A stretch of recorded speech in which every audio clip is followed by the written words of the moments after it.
Hi Aaron, how you doing? I'm doing well. Good. Congratulations on your movie Inside the Rain. Loved it. Got the chance to screen it recently. And this is your first feature film directorial debut, correct? Yes, my Yes. first time writing, directing, acting in, and editing a feature film. Wow. So my first question is, what's the inspiration behind the story, and what did you want to make this story as your first time feature directorial debut? The film is loosely autobiographical. Mm. I felt the need to tell my story about the most traumatic, embarrassing, shameful moments of my life and put them into a comedy, a romantic comedy. Why do that? It sounds really scary to do that. It is really scary to do that, but ultimately it's very therapeutic Mm. to, act out the movie and edit it and everything, show it to audiences. I feel validated about these experiences I had, and it made it so I was no longer suffering from these traumatic memories that they're I mean, I'm always gonna have these memories that are bad, but I feel kind of liberated from them. All right. You have two Oscar nominees as part of your cast, Rosie and Eric, and of course you have the lovely Ellen. Can you talk a bit about rounding up these great, talented group of folks for this project? Well, Rosie was our first choice. Um, at one point we were talking about going to Rosie with the script, but I said, wait a minute, guys. I don't think the psychiatrist part is big enough or important enough yet to for a star to want to do it. So then I went back to the script and I worked another 3 months on it to not only give the psychiatrist more screen time. That wasn't really the objective. The main objective was to make her more important to the story, which I did, and I think ultimately it made the script much better, actually. And we went to Rosie after I made those revisions, and I was shocked when she said she loved the script and she wanted to talk to me on the phone, and I was so nervous to talk to her on the phone. When we talked on the phone, I was like practically shaking. I was, she hadn't said yes yet. Um, yeah, but it was great to work with her on set. I wasn't nervous anymore. She's really down to earth and nice, and she asked really good, insightful questions. And you also have Eric Roberts playing this eccentric producer. What's it like working with him? He's one of my favorites.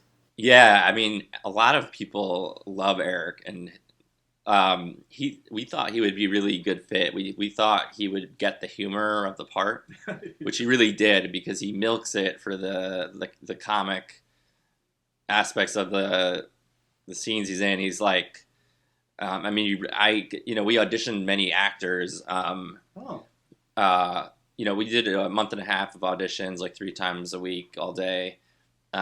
So we were looking for our Monty Pennington.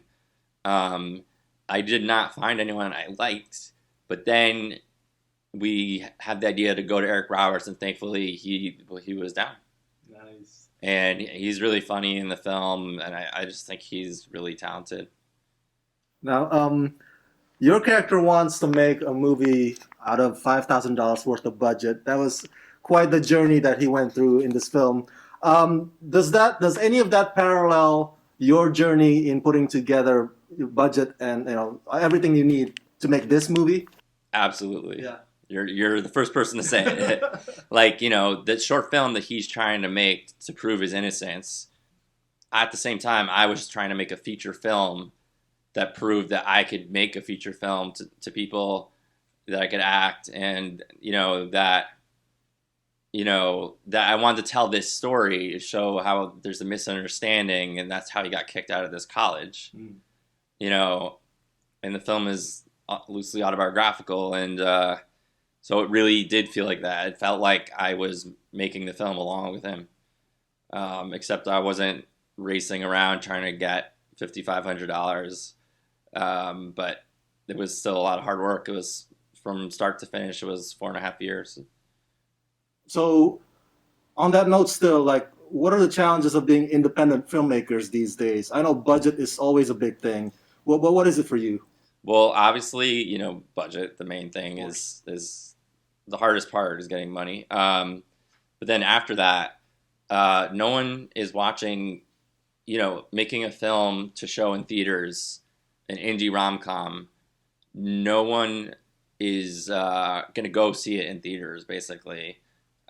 We were hoping to play the film in theaters across the country, mostly for mostly for publicity. I mean, also to show it, and hopefully people came.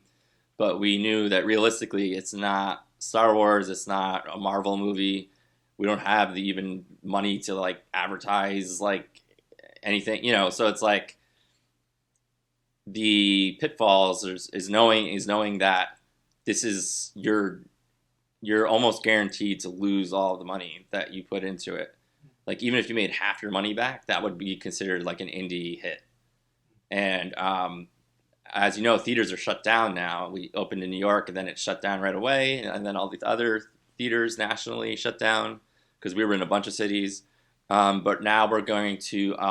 We decided we wanted to get it into people's homes very soon, and we're going to release the film on digital platforms maybe as close as in within a few days, actually.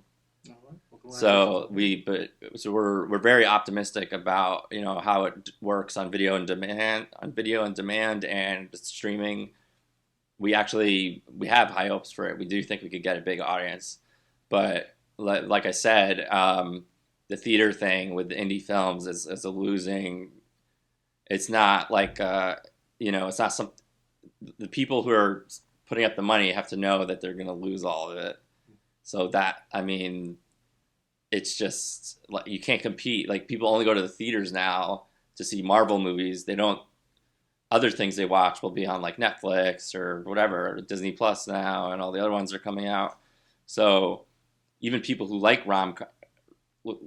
even people who like indie rom-coms, they still won't see it in the theater, but they'll see it, online if it gets any press.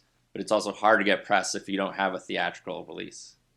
So it's a really, really difficult situation with indie films right now. They're suffering a lot, honestly.